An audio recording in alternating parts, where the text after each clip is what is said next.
जंगल हो या पहाड़, रेगिस्तान हो या बर्फ से ढके मैदान,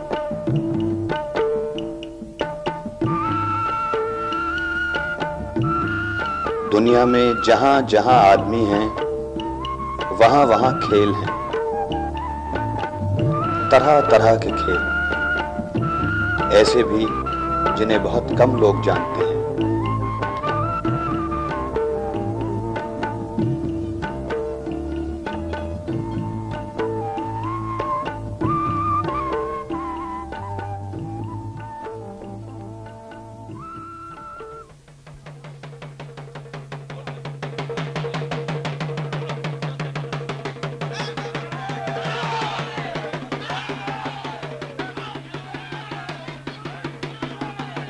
जगन्नाथ की धरती उड़ीसा में अनगिनत बरसों से बागुड़ी खेला जाता है। ये खेल पीढ़ी दर पीढ़ी खेला जाता रहा है, यहाँ तक कि इस प्रदेश की बहुरंगी संस्कृति का एक हिस्सा बन गया है।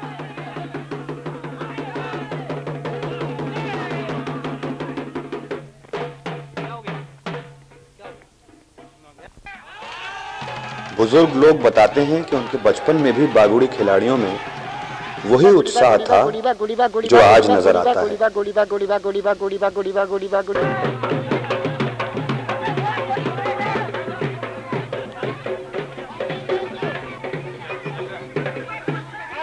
फसल कटाई के त्योहार रज के अवसर पर बागुड़ी खेला जाता है।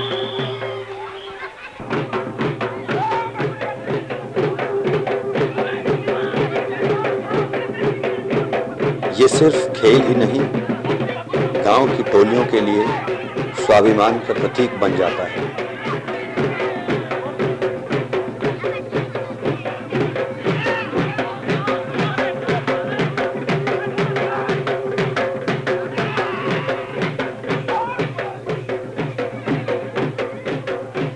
खुशी और मस्ती में डूबे बागुड़ी के ये बांके खिलाड़ी अपने अपने गांव की टोलियां बना लेते हैं।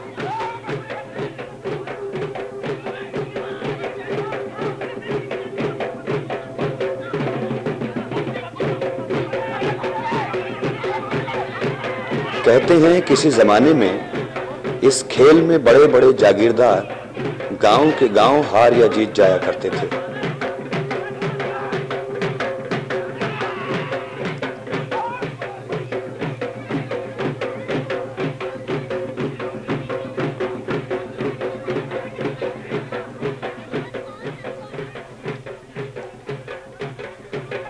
मजे की बात यह है कि खेल की सच्ची भावना के अलावा इसका कोई पक्का नियम नहीं है।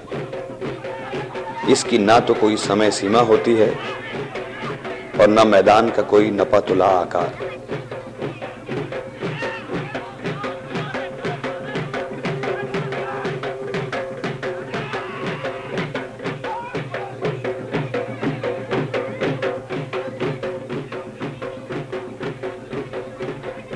बस दोनों तरफ के खिलाड़ी मैदान में उतर आते हैं और जैसा गुरु लोग निश्चित करें खेलना शुरू कर देते हैं।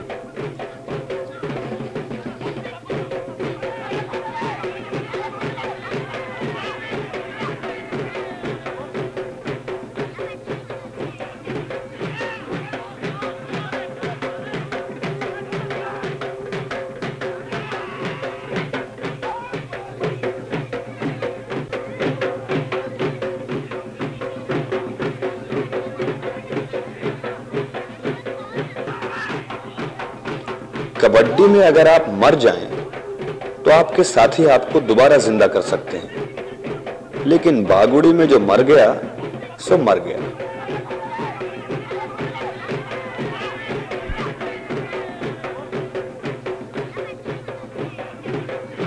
लेकिन ये मरना वास्तव में जीवन है। उल्लास, उमंग और साहस के साथ इनके लचीले शरीर और ढोलक की थाप आदमी की निष्ठा और शक्ति का परिचय देते हैं। खेल में शुरू से आखिर तक दोस्ती का माहौल बना रहता है। हर्ष, उल्लास और खेल की भावना प्रधान रहती है। खिलाड़ियों को द्वेष या बैर छू तक नहीं जाता। इनका उत्साह दूसरों में भी उत्साह भर देता है। इनकी हार और जीत लोगों के मन में तरह तरह के भावों को जन्म देती है। इनके माध्यम से सबको अभिव्यक्ति मिलती है। जीवन का तेजी से घूमता चक्र, जो गिरता है उसमें उठने का साहस है। जो जीतता है वो हार भी सकता है तो ये खेल ही, सच्चे अर्थों में खेल।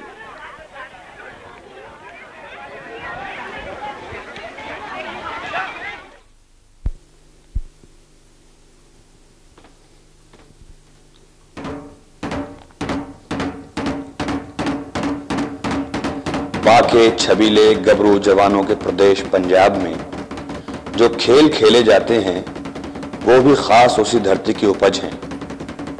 बाहरी हमलों से जूझने वाले इस प्रदेश के जवान अगर खेल भी खेलते हैं तो ऐसे जो उन्हें खतरे झेलने के लिए तैयार कर सकें। गतका भी एक ऐसा ही खेल है। नगाड़े पर चोट पड़ती है, लय बढ़ती है,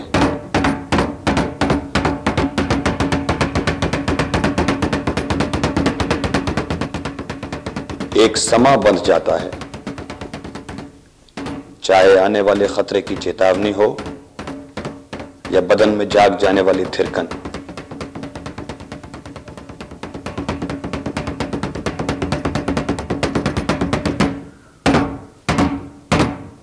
नगाड़े की आवाज जवानों को चौकन्ना कर देती है।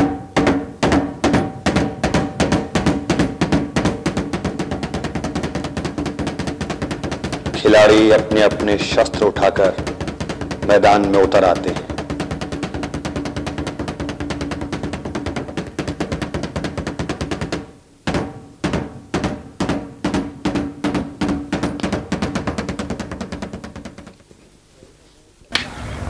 कहते हैं गतके की दीक्षा गुरु गोविंद सिंह जी ने अपने अनुयायियों को दी थी ताकि वो बचाव और हमले की कलाएं सीख सकें।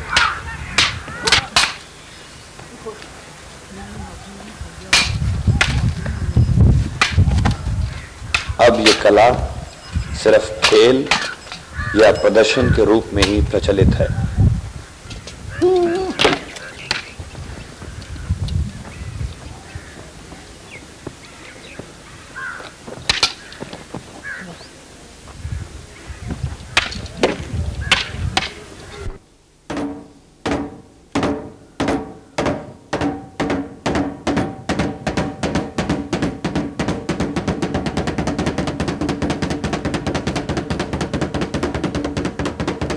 गतके के कई रूप हैं, कई अंदाज हैं।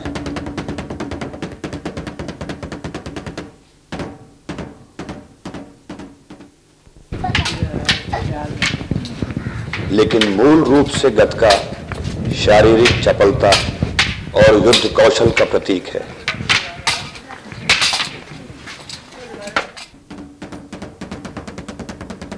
ये सजीले जवान ऐसी फुर्ती से गतका खेलते हैं कि देखने वाले दांतों तले उंगली दबा लेते हैं।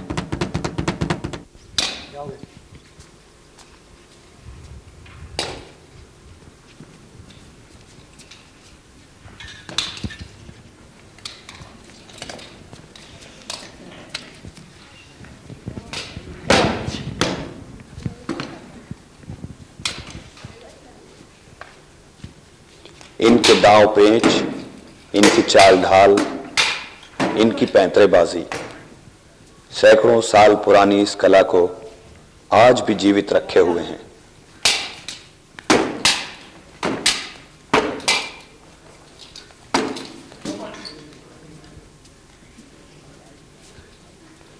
लाठियां, ढालें, तलवारें उठाए ये जवान तैयार रहते हैं किसी भी तीज त्योहार के समय अपना शौर्य, अपनी कला का प्रदर्शन करने को।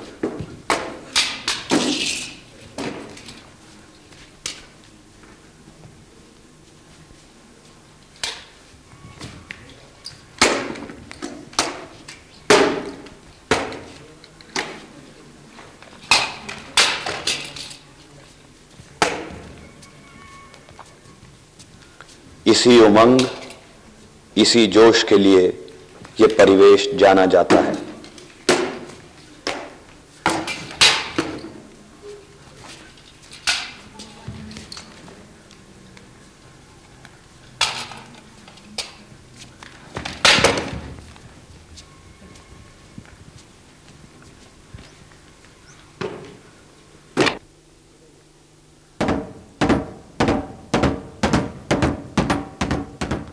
ऐसा लगता है कि यहां का पल पल उस उत्साह से भरा हुआ है जिससे पंजाब का इतिहास धड़कता है।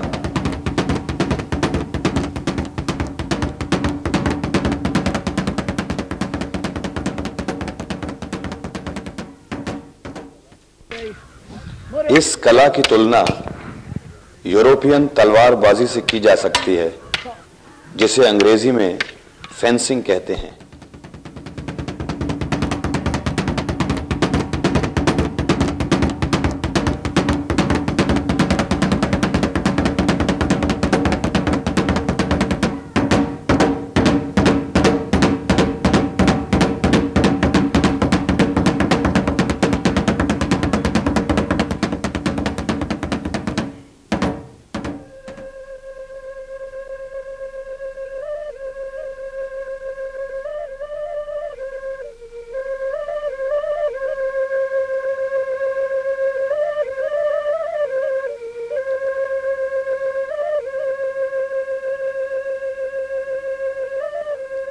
आइए पहाड़ों की ओर चलें, हॉकी खेलेंगे। पहाड़ों में हॉकी? जी हां, उत्तरी पहाड़ों के अंचल में हॉकी का खेल अपने पारंपरिक रूप में पनप रहा है। कुमाऊं में इसे गिरी कहते हैं। यहां जालंधर में बनी हॉकियां या मेरठ में बनी गेंदें नहीं हैं, और विदेशों से मंगाए गए एस्ट्रो टर्फ की तो कल्पना भी नहीं की जा सकती। पहाड़ों की गोद में जहां भी थोड़ा सा सपाट मैदान मिल जाए, यह खेल खेला जा सकता है। बस बांस का एक टुकड़ा काटिए और उसे हॉकी जैसा तराश लीजिए, और गेंद के लिए भी बांस की जड़ को गोल बना लीजिए। लेकिन हॉकी और गेंद बनाने की मेहनत खिलाड़ियों को स्वयं ही करनी पड़ेगी।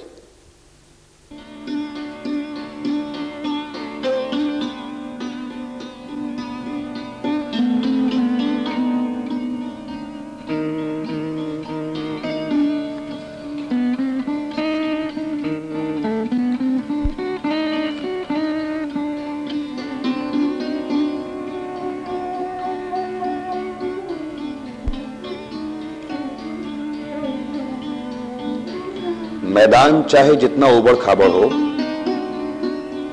खेलने वालों का उत्साह हर मुश्किल को आसान कर लेता है।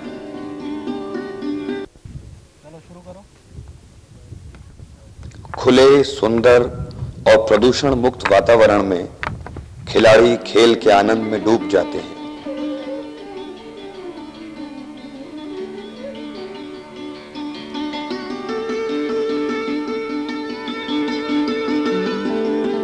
लेकिन इस आनंद और उल्लास के बावजूद खेल में तनावपूर्ण क्षण आते ही रहते हैं।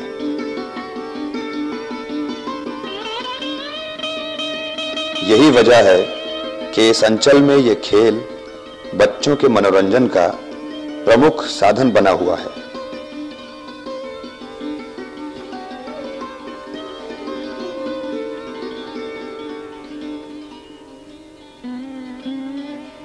इस खेल में कोई नियम नहीं है, सिवा उनके जो आप खेल से पहले निश्चित कर लें।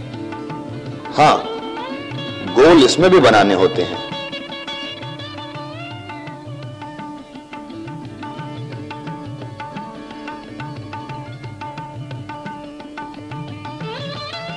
लोहे के गोल पोस्ट हो न हो, दो दो पत्थर रखकर ही गोल बनाए जा सकते हैं।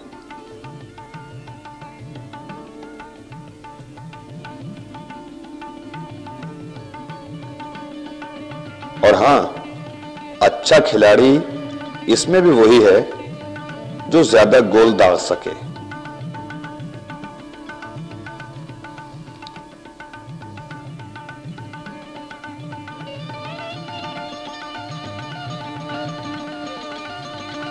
माहौल अलग है, खेल का तरीका अलग है, खिलाड़ियों का स्टाइल अलग है और देखने वाले भी अलग हैं।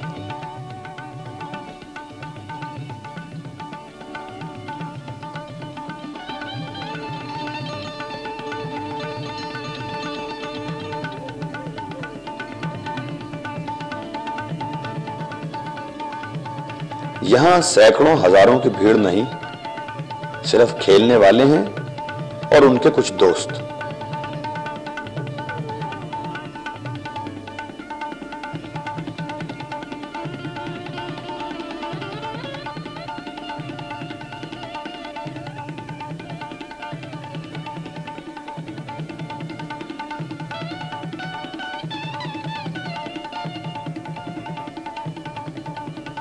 लेकिन इसका मतलब यह हरगिज नहीं कि इन खेलने वालों में कुशलता की कोई कमी है। शायद इन्हीं खिलाड़ियों में कोई भावी ध्यानचंद भी खेल रहा हो।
कुंग फू के बारे में सबने सुना है, लेकिन बनेटी को बहुत कम लोग जानते हैं। बनेटी एक खेल भी है, कला भी। चुस्त और चपल खिलाड़ी ही ये खेल खेल सकते हैं। बनेटी एक खास किस्म के हथियार को कहते हैं, लेकिन जो बनेटी चलाने में दक्ष हो वो लाठी, मुगदर, पाना, फरसा, कई हथियार चलाने में पारंगत हो जाता है।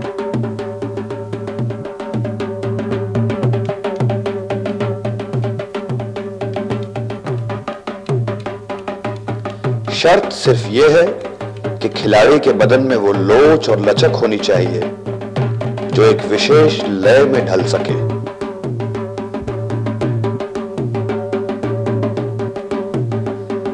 बनेटी के खिलाड़ी अक्सर कहते हुए सुने जाते हैं, हाथ बनेटी हुई कटारी, गुरु को शीश नवाता हूं, अपनी गलती माफ करा के बीच अखाड़े आता हूं।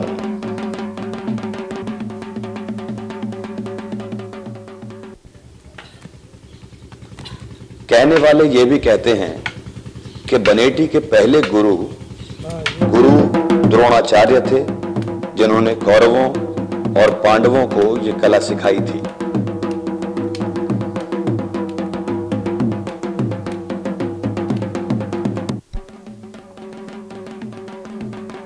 बनेटी कम से कम 2 खिलाड़ियों के बीच का खेल है। खिलाड़ी हथियार उठाकर पहले एक दूसरे को सलामी देते हैं, फिर पैंतरा लेते हैं, प्रतिद्वंदी की चाल देखकर पैंतरा बदलते हैं और फिर अपनी चाल चलते हैं।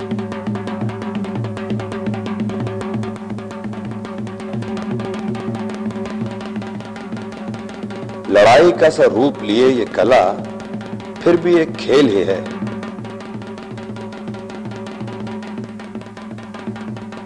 हां, कहीं भीषण तो कहीं सामान्य। बनेटी जैसी और भी कई कलाएं हैं, जैसे गुआर और चक्कर। ग्वार में एक खिलाड़ी 5-6 लठैतों से अपना बचाव करता है।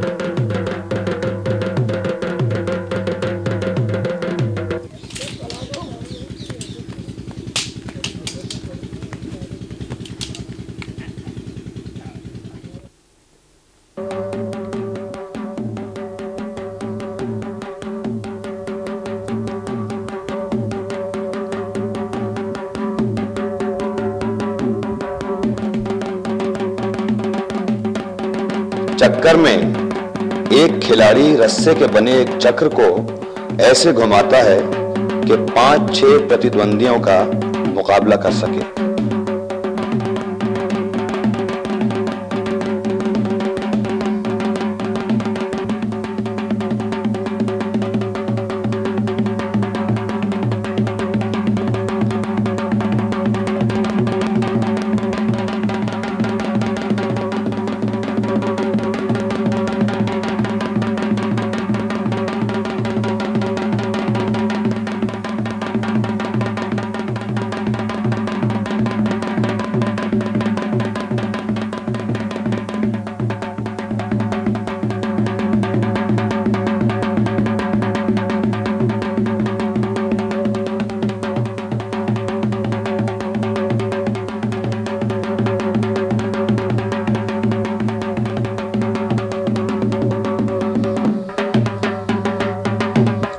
जूडो कराटे के इस युग में क्या बनेटी जैसी कुशल कलाएं धीरे धीरे लुप्त होती जा रही हैं? क्या उन्हें उचित प्रोत्साहन मिल रहा है? अब आवश्यकता है कि हम अपनी भूली बिसरी सामरिक परंपराओं की ओर थोड़ा और अधिक ध्यान दें, क्योंकि बनेटी सिखाने वाले भी हैं और सीखने वाले भी।